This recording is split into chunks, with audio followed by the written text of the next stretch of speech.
Kabuks, Mitsubishi Mirage po ito. Sabi nung may-ari, bigla na lang umingay ang kanyang makina habang nasa biyahe siya. Papaandarin po natin para may parinig po sa inyo. Start! Yo! Down po rin mo, stethoscope. Siyempre unang gagawin natin dyan, i-actual po natin gamit ang stethoscope. Ayan o. Sige tol.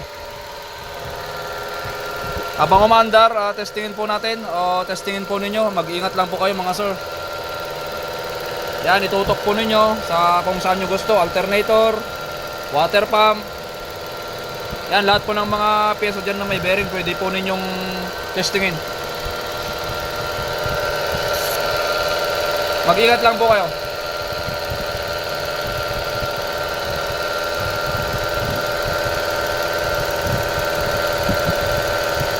Saan malakas? Alternator. Alternator daw, sabi ng kasama ko malakas. So gagawin natin, patay ng makina, tatanggal po kami ng belt, then i-actual, paikutin sa kamay lang mga sir.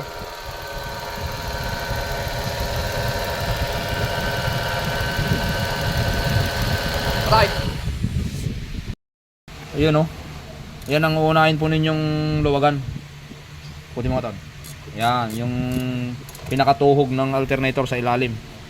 So ito ang kanyang tensioner, adjuster nasa alternator mga sir. Luwagan po ito, then ikutin to. Tapos yung nasa ilalim, unahin nyo pong luwagan para mag-move po yan, paluwag yung belt or paigpit.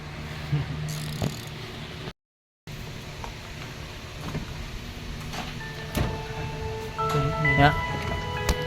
Okay, isa pa. Sige, sagin mo yung kamay mo. Okay oh.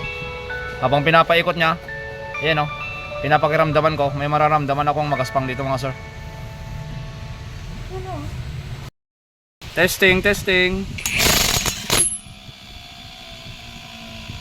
Yo. Actual test. Okay, baklas. Mga kaboks, pinalitan na natin ng bearing oh. Actual check natin ulit. Sige natin. Parinig natin. Yo. Wala na yung maingay. Okay, babalik na po namin. Ayun oh. Naikabit na po natin. Tingnan niyo yung isang belt law. Dito siya. Sinabay na din nating palitan tong kanyang belt dahil ano na. Malalim na yung ano niya oh. Groove. Okay, start.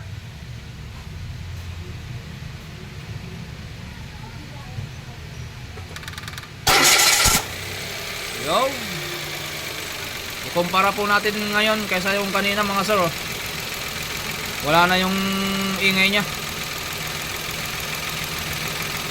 Mitsubishi Mirage.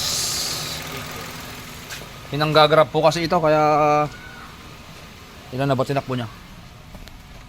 26,000 mga kaboks. Bumigay ng kanyang alternator bearing. Okay, maraming salamat po sa inyo sa patuloy po ninyong pagsuporta sa ating channel mga sir. Mga kaboks, thank you. Bye bye.